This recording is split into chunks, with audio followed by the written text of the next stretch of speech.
excitement and joy you brought to us. And now, thanks to reruns, to our kids and our grandchildren, okay? Oh, aren't you sweet? Well, it happens to be the truth. You know, the Mouseketeers did a show with you. I know they did. And they talked about how nice you are and how much they enjoyed. I think I was doing another show You were doing somewhere. a movie or something, but, you know, one of the Mouseketeers used to do makeup for us over at NBC, Tommy. Tommy Cole was that not his name? Tommy Cole. Yeah. He's an award-winning makeup artist. I know, and he worked for us. And then somebody told me that one of the Mouseketeers did something on the Lawrence Welk show. Bobby. Yeah, Bobby was on the Lawrence Welk show. He was on for 20 years. Yeah. So it's not like that you're unknown to us, but this is the first time I've met you, and it's a big joy for me. Thanks, I appreciate it. Thank you. You know, back in 1992, you made a decision to tell people that you were handling MS, multiple sclerosis. You could have kept that a secret and carried the cross by yourself, but you didn't. Why? Well, I tried to keep it a secret. I really did. I just didn't want pity. Right. I didn't want to worry anybody. It was a hard choice for me to make. Finally, I couldn't hide it. And people were saying I was drunk. Oh, right. And, you know, it was awful. It was just awful. Mm-hmm. So I thought I would rather go public with my story rather than have it interpreted. Well, or have the tabloid press tell it their way rather than telling it your way. Exactly. So anyway, in short, how you feeling? Are you okay? I feel great. Good. I really feel great. I just don't walk too well. Mm-hmm. But that'll happen. That'll come. Mm-hmm. So, but you get around. I read in the paper, there was a wonderful story on you in the paper I read over the weekend. You use a cane now and again. You get around in a wheelchair now and again, but you make your way. I do. Yeah, terrific. I have a walker, and that's what I use in the house, you know, not a wheelchair. But when I go to the airport, I need a wheelchair. Mm-hmm. I understand. There are many people who don't have MS that need wheelchairs at the airport. You're right. And they are drunk, by the way. They don't have MS. Now, where is the teddy bear company? You've got your own teddy bear company. I have my own, yes. And it's been in existence 2 years now.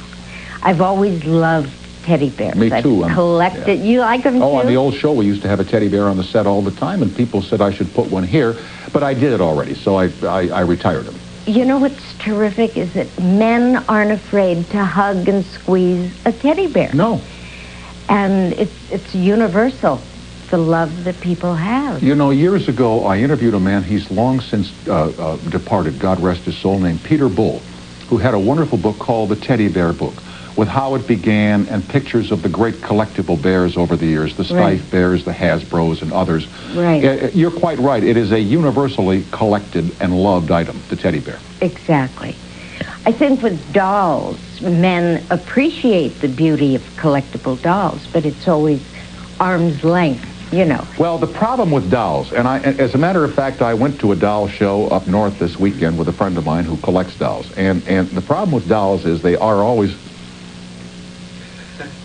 And it's kind of like you're in a wax museum, you know? They're porcelain faces, and they're sort of untouchable. You put them up.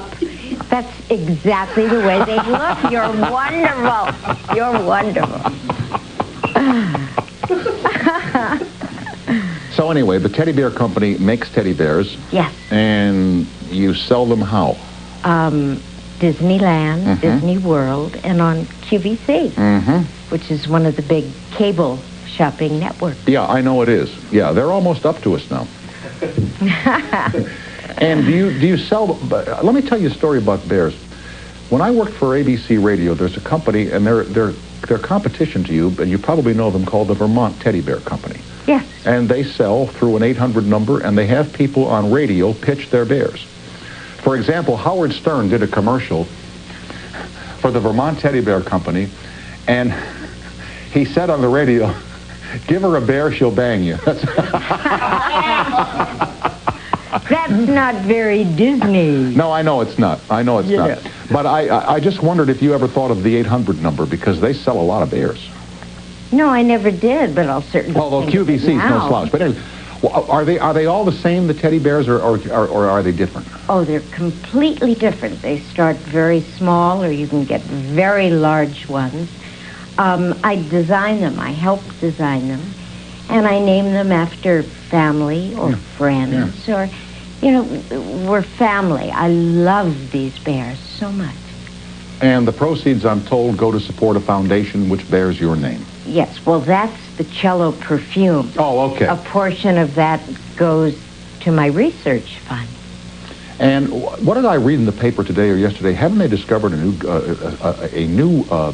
drug, I guess now, for people with MS, that it will, in essence, suspend it in time, that it won't advance, it will arrest the development of MS. I think you're talking about the beta-sarin. Yes, ma'am, that's right. Yes, you put your name in a lottery. And, if you're lucky, it'll get picked. Yes, yes. They have so much more. They're coming out with things. They're this close to finding the cure. And I think that's what keeps the smile on my face, because I'm very optimistic. And I hope that part of the smile is, talk to me about Mr. Disney here. He certainly made you smile a lot. Here you were doing a little show, and he happened to be there and saw it. And, just by accident, by luck of the draw, so to speak, by God looking out for a little Annette one day, you got real lucky. Yeah. Isn't that something? Yeah. I loved the man. He was like a second father to me. And that's why when he requested we all call him Uncle Walt, I just couldn't do that. I still don't to this day. He was wonderful. He was a gentleman. Was he an imposing man at all? Not at all. No. And he was so supportive. He answered all my questions. He was my mentor. You know what absolutely blows me away? There's a picture coming out this summer called The Lion Prince. It's the new Disney animation feature for summer, and the previews are sensational, Right. Walt Disney's Lion Prince. Walt Disney, God rest his soul, has been dead for some time, but it's still Walt Disney's. That presence is still so much a part of that studio. Always will be. I go by every night on the way home, the Walt Disney Studios. Yes. They don't have Jack Warner's name on the studio anymore. I have to do a commercial where we're with Annette Funicello at 800-745-2622. Your phone calls after these messages.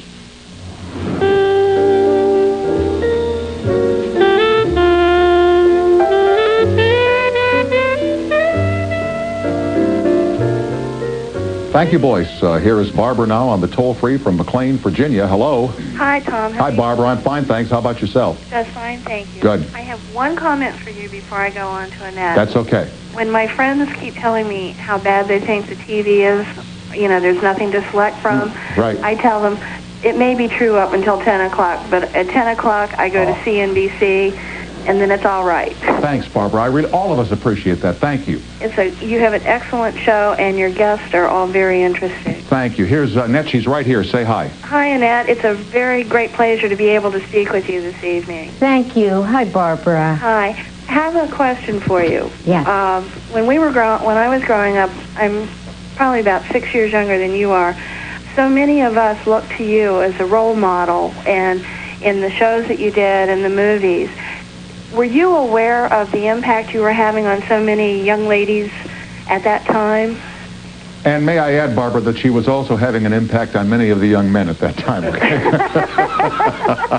She was our role model, too, and still is, okay? She's a great lady. Oh, thank you. We had no idea of the impact of the show. Mr. Disney didn't want us to know about our fan mail, and he just sort of kept things under tow, and I think he was very wise, didn't allow mothers on the set. Really? So he made sure we kept both feet on the ground, always. And what would be the reason for not having your moms out there? He didn't want stage mothers. Gotcha, yeah. And he didn't have any. We were great buddies. We loved doing the show. We were brothers and sisters. Sure. It was great.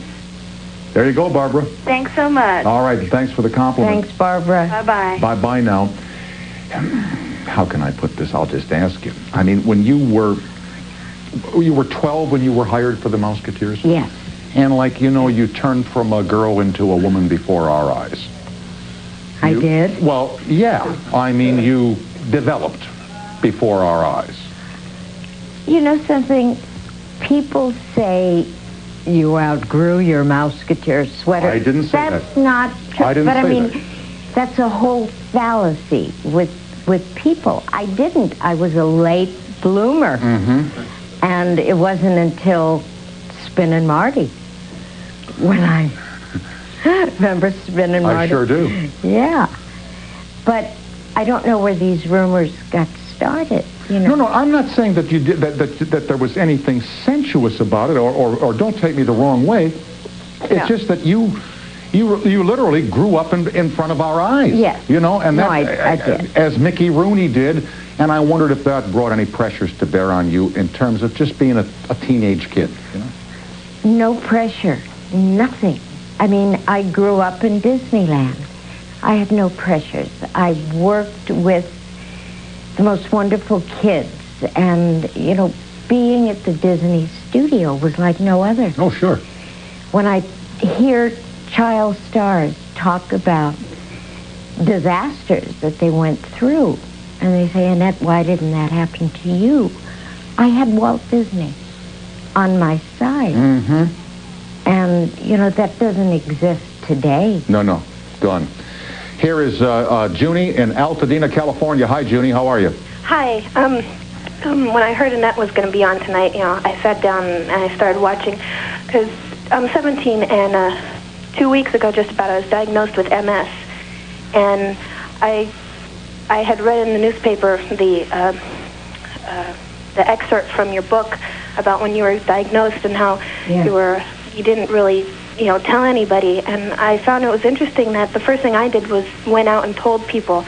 I didn't want them to feel sorry for me, but, you know, I told them so they would know, and that I wouldn't be hiding anything from them. And I had parents who were crying that weren't even my parents, and it was. Yes.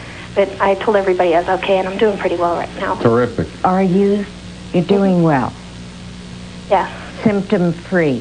Yeah, right now it's symptom-free. Oh, good for you. I hope it lasts a long time. And I hope your friends, Junie, are supportive of you. Kids you go to school with, people in your life, are they good to you?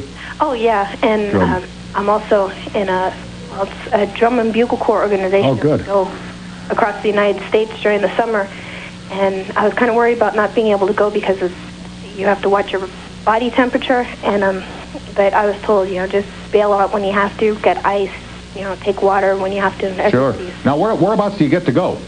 All across. We do shows like marching band shows. We're going up and down the coast here, and then up to Canada, and then we have a finals in Boston. Wow. Have a great time, Junie. Thank you. Hey, listen, Keep a Junie. smile on your face. Hey, Junie, even if Annette Funicello's is not on some other night, you think you might watch this again sometime? Oh, yeah. Okay. We watch you a lot. Thanks, Junie. Have a great summer, and I'm glad you called. Thank you. Goodbye. All right, bye-bye. Here's Ted, Long Island, New York. Hi, Ted. Hi there, Tom. Another sterling show as usual. Thank you, sir. Appreciate it. Got a question for Annette. Without getting personal, specific to you, just in general, what was the financial compensation like back in those days? You hear so many stories about the child stars who really never got residuals and were not treated as well as the Websters and the kids of today's TV era. What was it like financially?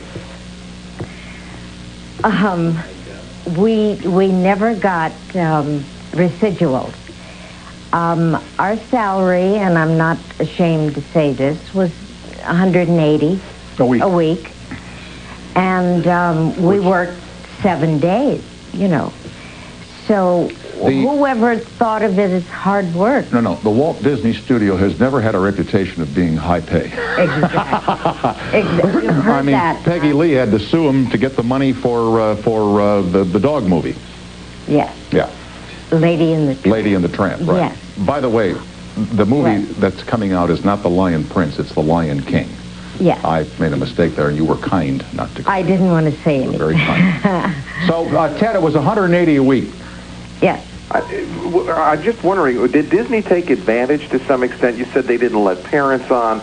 They didn't let people know how big of stars they were. Hold on, Ted, for a second. I got commercials. I'll be right back to you, okay? All right. Thank you, sir.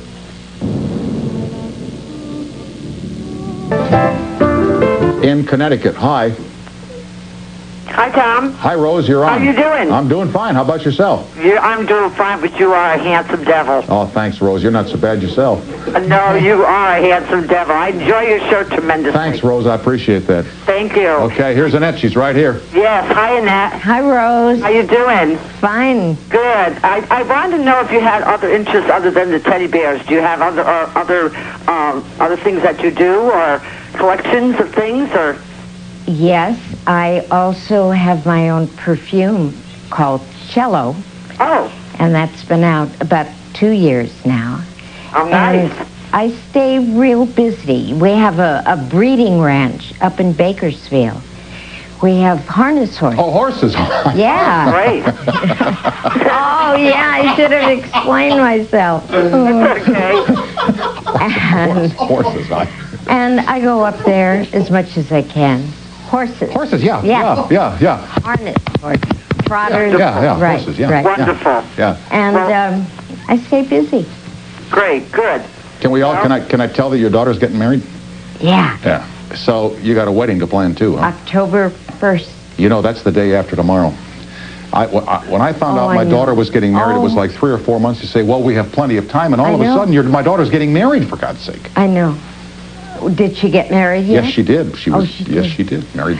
Married 4 years last Friday, as a matter of fact. Yeah. It goes so And none of us were betting on it would go there. It's a joke. It's only a joke. It's just a joke. I hope she's not listening. No, she understands. My Annie understands, and my son-in-law has got a great sense of humor. Yeah. Good. Getting better every day.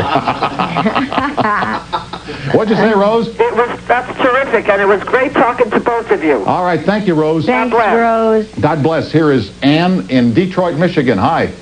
Hello. Hello there.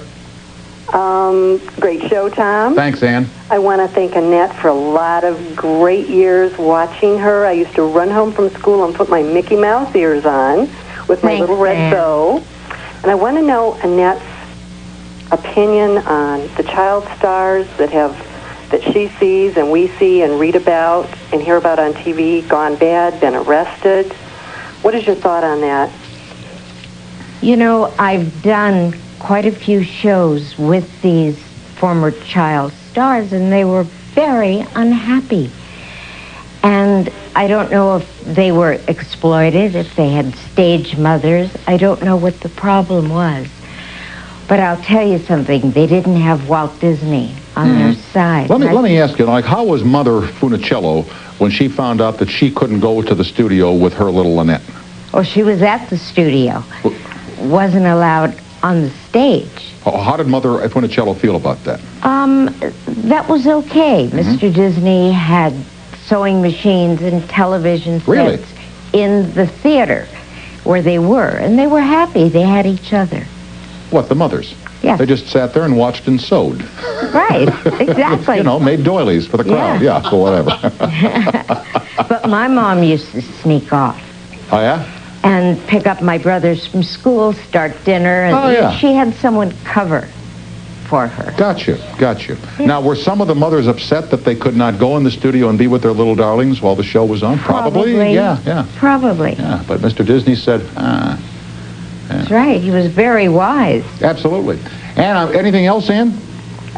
Just bless you, Annette, and we're all praying for you. And bless you, Tom. Thank you. Bless you, Tom. Thank you. All right. Thanks, Ann. Have a great evening, Ann.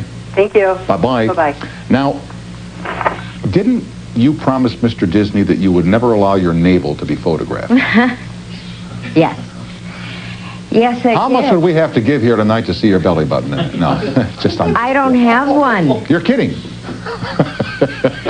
No, Mr. Disney had full script approval, and he loved the scripts, and he said, have fun with them. They're good, clean fun. I just have one request.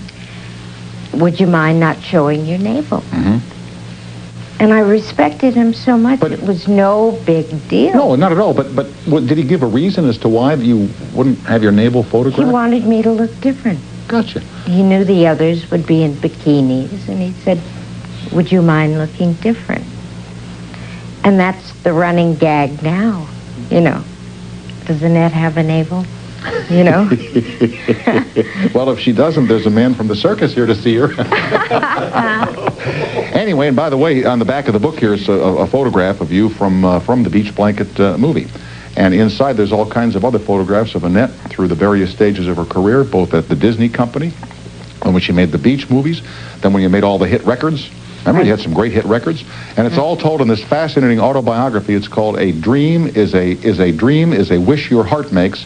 My story by Annette Funicello, and we have loved you being here tonight, and we thank you for coming over. Thank you for inviting me. Our great pleasure. We'll continue and tell you about the people who didn't get the part after these messages.